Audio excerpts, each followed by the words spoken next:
بسم اللہ الرحمن الرحیم۔ معزز سامعین السلام علیکم۔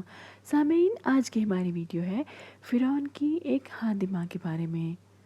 حضور اکرم صلی اللہ علیہ وآلہ وسلم شب معراج میں بیت المقدس کی طرف جاتے ہوئے مصر کے قریب ایک مقام سے گزرے تو انہیں نہایت ہی اعلیٰ اور زبردست خوشبو آنے لگی۔ آپ صلی اللہ علیہ وآلہ وسلم نے حضرت جبرائیل علیہ السلام سے پوچھا کہ یہ خوشبو کیسی ہے؟ جواب ملا، فرعون کی بیٹی کی باندھی مشاطہ اور اس کی اولاد کی قبر سے آ رہی ہے۔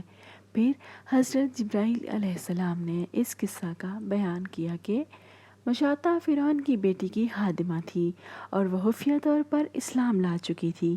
ایک دن فرعون کی لڑکی کو کنگھی کرتے ہوئے اس کے ہاتھ سے اتفاقاً کنگھی گر پڑی۔ وہ اٹھانے لگی تو اس کی زبان سے بے ساختہ بسم اللہ نکل گیا۔ اس پر شہزادی نے کہا کہ تو نے آج عجیب کلمہ بولا، رب تو میرے باپ فرعون ہی ہیں، تو پھر تم نے یہ کس کا نام لیا ہے؟ اس نے جواب دیا، فرعون رب نہیں بلکہ رب وہ اللہ ہے جو مجھے اور تجھے اور فرعون کو روزی دیتا ہے۔ شہزادی نے کہا، اچھا تو میرے باپ کے سوا کسی اور کو اپنا رب مانتی ہے؟ اس نے کہا، ہاں میرا، تیرا اور تیرے باپ سب کا رب اللہ تعالیٰ ہی ہے۔ شہزادی نے اپنے باپ سے کہلوایا۔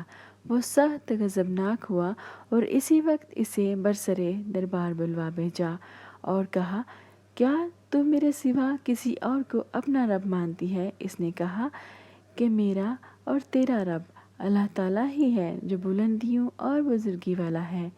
فرعون نے اسی وقت حکم دیا کہ تانبے کی جو گائے بنی ہوئی ہے اس کو خوب تپایا جائے اور جب بالکل آگ جیسی ہو جائے تو اس کے بچوں کو ایک ایک کر کے اس میں ڈال دیا جائے، آخر میں خود اسے بھی ڈال دیا جائے۔ چنانچہ وہ گرم کی گئی۔ جب آگ جیسی ہو گئی تو حکم دیا کہ اس کے بچے ایک ایک کر کے اس میں ڈالنا شروع کرو۔ اس نے کہا، بادشاہ ایک درخواست میری منظور کرو، وہ یہ کہ میری اور میرے ان بچوں کی ہڈیاں ایک ہی جگہ ڈال دینا۔ اس نے کہا، اچھا تیرے کچھ حقوق ہمارے ذمہ ہیں اس لیے یہ منظور ہے۔ اس کی دونوں بچیاں اس کی آنکھوں کے سامنے آگ میں ڈال دی گئیں اور وہ فوراً جل کر راکھ ہو گئی۔ پھر سب سے چھوٹے بچے کی باری آئی جو ماں کی چھاتی سے لگا ہوا دودھ پی رہا تھا۔ فرعون کے سپاہیوں نے اسے گھسیٹا تو اس نیک بندی کی آنکھوں تلے اندھیرا چھا گیا۔ اللہ تعالیٰ نے اس بچے کو اسی وقت زبان دے دی اور اس نے بآواز بلند کہا، اماں جان افسوس نہ کر، اماں جان ذرا بھی پس و پیش نہ کرو، حق پر جان دینا ہی سب سے بڑی نیکی ہے۔ چنانچہ انہیں صبر آ گیا۔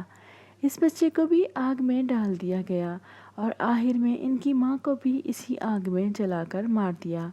یہ خوشبو کی مہک اسی کے جنتی محل سے آ رہی ہے۔ سبحان اللہ۔ معزز سامعین، مجھے امید ہے کہ آپ کو آج کی ویڈیو پسند آئی ہوگی۔ اگر ایسا ہے تو اسے اپنے دوستوں کے ساتھ ضرور شیئر کیجیے۔ اگر آپ میرے چینل پر نئے ہیں تو اسے ابھی سبسکرائب کر لیجیے تاکہ آپ کو مزید معلوماتی ویڈیوز بر وقت ملتی رہیں۔ اپنا اور دوسروں کا بہت سارا خیال رکھیے۔ ذرا آپا کو اجازت دیجیے، پھر ملیں گے انشاءاللہ۔